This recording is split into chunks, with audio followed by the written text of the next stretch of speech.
On my left I've got Sire, and on my right Cornelia. What are you guys doing at Parliament today?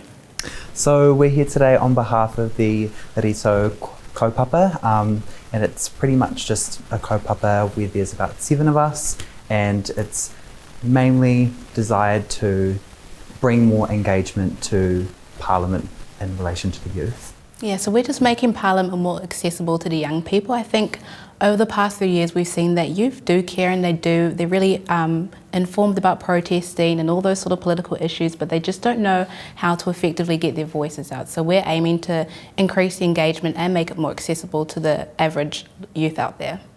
And I think that's really good. I mean, some of us are sometimes a little bit uncomfortable at change when we're this old, but what I do know is that the better informed people are, the more effective the Parliament can be. And I'm really welcome this process. But today, these guys are going to help me explain what's happening in Parliament today. So we'll start off with oral questions for ministers. The first one will be Judith Collins to the Prime Minister about whether she stands by the government's statements and actions. The second is Duncan Webb to the Minister of Finance about the economy. Andrew Bailey to the Minister of Infrastructure about shovel-ready projects. Dr Liz Craig to the Minister for COVID-19 about continual improvement in the response. David Seymour to the Prime Minister about COVID-19 and the transitioning out from our current arrangements.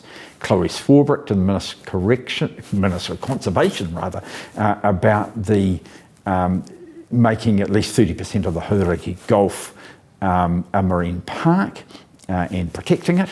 Tamati Coffey to the Minister for Whanaora about supporting families affected by COVID-19.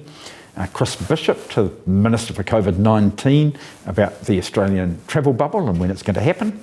Barbara Edmonds to the Minister for Pacific Peoples about communication with Pacific peoples around COVID. Catherine Chow to the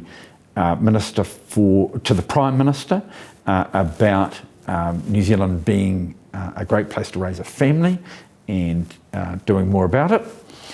Nicola Willis to the Minister of Housing about the cost of videos, and Ibrahim Omar to the Minister for Diversity, Inclusion and Ethnic Communities about support for ethnic communities during the recent alert level changes. So after that, we're going to have a general debate. What's that about? In our general debate, we will have 12 speakers who have 5 minutes each to give a speech. That's good. They can say more or less what they want about any topic that they want. And then after that, we go on to bills. What's the first bill up? So we have Dr Duncan Webb's private bill on the Girl Guides Association. Right, and after that we go on to members' orders of the day. What's the first up of those? The first one is the bereavement leave for miscarriage bill, which is proposed by Ginny Anderson. So that's during the committee stage where we'll get to the really detailed part. And then we'll go to another area which is pretty interesting. So we'll be going to the unauthorised posting of internet visual recordings bill. And this is an area where we're part way through a debate. It's a really yuck area that our law just doesn't deal with well enough, and I think there's a general consensus that we need to improve it.